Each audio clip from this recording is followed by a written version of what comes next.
జాతీయ ఉపాధి హామీ పథకం గ్రామాల్లో ఉన్నటువంటి పేదలను దృష్టిలో పెట్టుకొని, రైతు కూలీలను దృష్టిలో పెట్టుకొని, రైతులను దృష్టిలో పెట్టుకొని వ్యవసాయం లేనటువంటి సమయంలో ఆకలి చావు తగ్గించాలనేటువంటి సదుద్దేశంతో 2005లో కేంద్ర ప్రభుత్వం ఆనాడు తీసుకుని రావడం జరిగింది.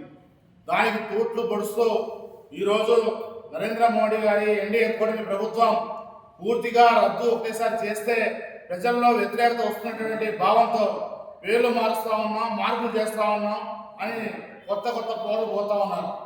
ఒక పశువుకి నోటికి చిక్కం కట్టి మేక వేసినట్టుగా ఇప్పుడు పేర్లు మారుస్తూ ఉండి మీరు ఇచ్చే నిధుల్లో కోత పెడితే ఆ పథకం ఏ విధంగా అమలైందని చెప్పేసి సిపిఐగా ప్రశ్నిస్తూ ఉన్నాం.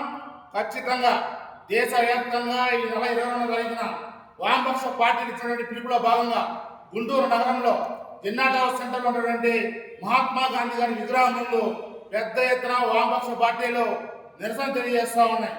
ఆ యొక్క కార్యక్రమంలో రైతులు ప్రజలు పెద్ద ఎత్తున పాల్గొని ఈ యొక్క కూటమి ప్రభుత్వం చేసినటువంటి రైతాంగ వ్యతిరేక విధానాన్ని నిరసించాలని చెప్పేసి అందరూ కూడా సదం దొక్కాలని చెప్పేసి సిపిఐగా పిలుపునిస్తా ఉన్నాం.